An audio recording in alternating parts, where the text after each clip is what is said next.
आजकल आप कोई भी सोशल मीडिया खोल लो, चाहे एक्स खोलो, चाहे इंस्टाग्राम खोलो, आपको कहीं न कहीं या तो मस्जिद के ऊपर या फिर मदरसे के ऊपर बुलडोज़र चलता हुआ दिख जाएगा। पता नहीं सरकारें क्या चाह रही हैं? क्या आखिर क्या मतलब क्या करें? मुसलमान नमाज़ पढ़ना बंद कर दें या मदरसा कुरान की तिलावत करना बंद कर दे, कुरान की शिक्षा लेना बंद कर दे, सीधा-सीधा आदेश निकाल दो। और सारी मस्जिदों पे अगर चलाना है तो सारी मस्जिदों पे बुलडोज़र चला दो। पहले ये था कि मस्जिदों के नीचे से रोज़ कहीं न कहीं से मंदिर निकाले जा रहे थे। अब खुद सरकारें, नगर पालिकाएँ अब जो बरसों से जिनके 50-50, 60-60, 70-70 सालों से जहाँ मस्जिदें बनी हुई हैं, उनको अवैध करार दिया जा रहा है और उनको अवैध करार दे के और नोटिस दिया जा रहा है। तो ये कहीं न कहीं ये अशांत करने जैसी स्थिति है, जो कि ठीक नहीं है। प्रधानमंत्री नरेंद्र मोदी और जो ज़िम्मेदार लोग हैं, उनको इस पर देखना चाहिए। बात मैं संभल की कर रहा हूँ। संभल में जामा मस्जिद का भी मामला अभी शांत हुआ नहीं है और संभल के ही चंदौसी में एक और मस्जिद विवादों में आ गई। संभल के चंदौसी में 6 बीघा सरकारी ज़मीन पर अवैध कब्जा करके मस्जिद के साथ-साथ 45 से ज़्यादा मकान बनाए जाने का मामला, ये आरोप लगा है और गुरुवार को प्रशासन की टीम ने मौके पर पहुंचकर जांच की और इस दौरान जमीन की पैमाइश भी कराई गई। क्या है पूरा मामला? दरअसल ये पूरा मामला संभल जिले के चंदौसी कोतवाली इलाके के वारिस नगर इलाके का है।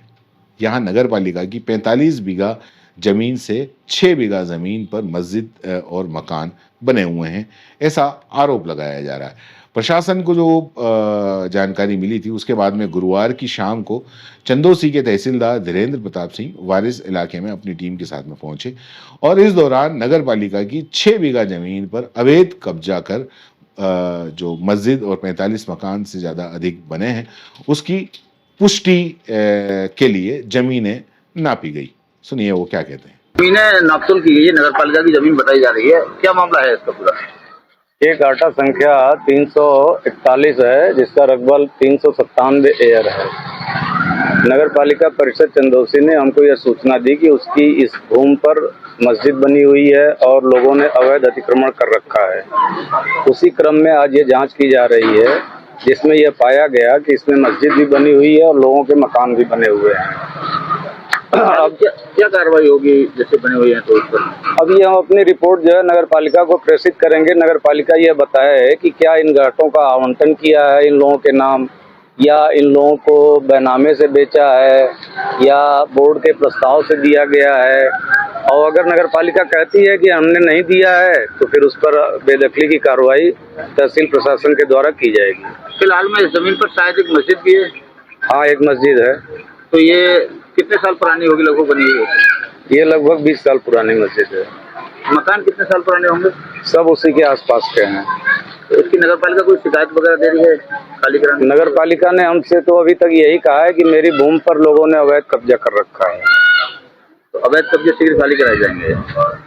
नगर पालिका अगर कहेगी तो खाली कराए जाएंगे क्योंकि भूमि नगर पालिका के संक्रमणीय भूमिधरी स्वामित्व में है। अब संभल की जामा मस्जिद का मामला इन दिनों सुर्खियों में। हाई कोर्ट और सुप्रीम कोर्ट में मस्जिद अलग अलग मामलों की सुनवाई चल रही है।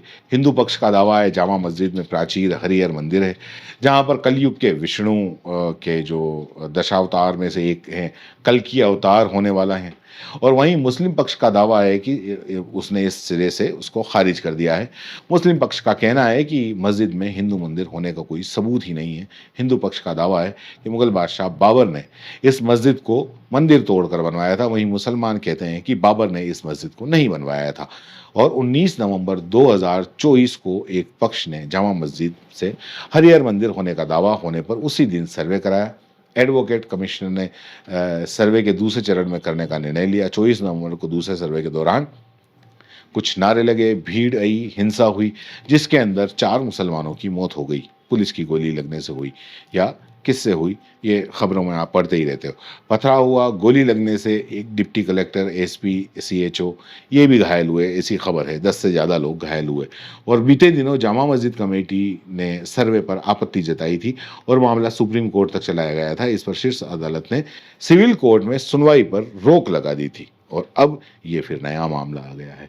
वैसे जितने भी मामले हैं, आप अगर सोशल मीडिया पे देखोगे तो रोज के रोज एक नया मामला देश के किसी भी कोने से आ जाता है। कभी देहरादून से आ जाता है, कभी उत्तराखंड से आ जाता है, कभी गुजरात से आ जाता है, कभी राजस्थान से आ जाता है कि यहाँ पर ये मस्जिद अवैध है, ये मस्जिद अवैध है, ये मस्जिद अवैध है। पता नहीं कि ये मस्जिदें इतनी अवैध कहाँ से निकल रही हैं और कितने कितने ये दावे करेंगे और ये सारी चीज़ें, ये नफरतें कहाँ लेकर जाएंगी।